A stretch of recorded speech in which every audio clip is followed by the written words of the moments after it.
Hello, welcome back to Career Readiness, sponsored by UCI Extension. This is the course in finance for non-financial professionals, and in this module, we're going to be looking a bit at costing. Interesting to have an entire module dedicated to costing, but costing it's a very confusing area of accounting and of finance because there's a lot of subjectivity to it, there's a lot of different ways that we can determine a cost, and even though, like I said, there's a lot of subjectivity to it, in the end, costs are costs, and costs need to be accounted for. So we're going to look at the three main costing methods, known as process costing, standard costing, and job order costing. Three different methods of costing what it is your business does, so that we can then add this onto our line of costs equal fixed plus variable, right? So process costing. Now, process costing is used to cost a situation where everything manufactured or everything produced is basically the same, right? So you're producing a lot of the same thing. So what you're going to do is you're going to take the number of units you produce, and again, these can be widgets. You can produce 100,000 widgets at a factory, or you can be a consulting firm that bills, 10,000 hours a month or whatever it is. Okay, but what it is you're producing is usually the same time after time after time. So you look at the number of units produced. Again, widgets or hours. You look at the direct costs that unit incurred, so what you had to pay for what you produced, whether paying the consultant for his time or paying for the material for the thing produced. And then you take the overhead costs of that particular department and you subtract, or you divide those overhead costs by the number of units produced, and you get a price. Okay, that particular department, you get a cost, that particular department incurred in producing each unit.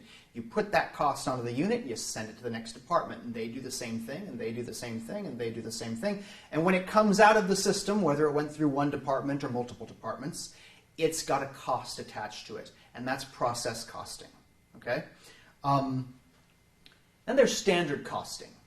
So standard costing says rather than apply the cost of the direct material, the direct labor, the direct costs that are incurred, what we're going to do is we're going to use pretty much an average cost. And in fact, this is done a lot in the pizza industry. I'm not sure if you've ever realized, but when you order a pizza, most expensive thing on there is the cheese.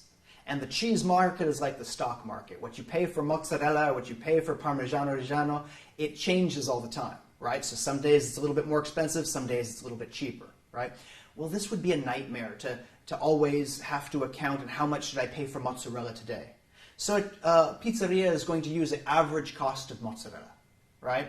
And that's the cost we're going to put into each pizza. Now, some days it's going to be a little bit higher, some days it's going to be a little bit lower, and they'll have an account called a variance account to track that. But that's standard costing. We're going to use an average standard cost for simplicity's sake. Then there's job order costing.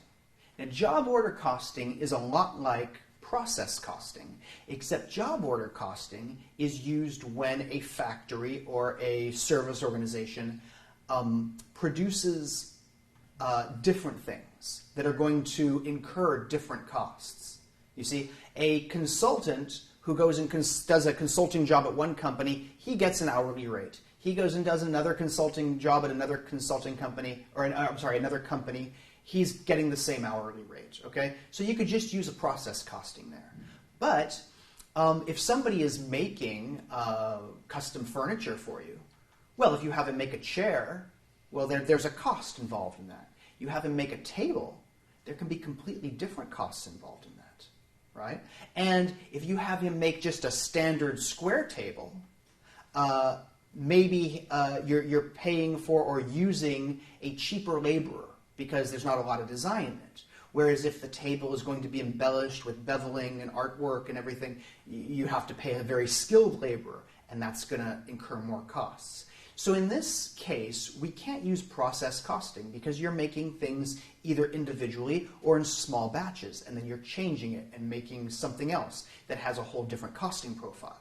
So we do what's called job order costing, and basically we do process costing. Okay, we're going to apply direct costs, we're going to apply overhead costs, but we're going to do it for individual units or small batches. Okay, and in a general sense, that's all job order costing is. Okay, making sure that we're costing the actual unit that's being used every time that's being manufactured or being performed every time that unit changes.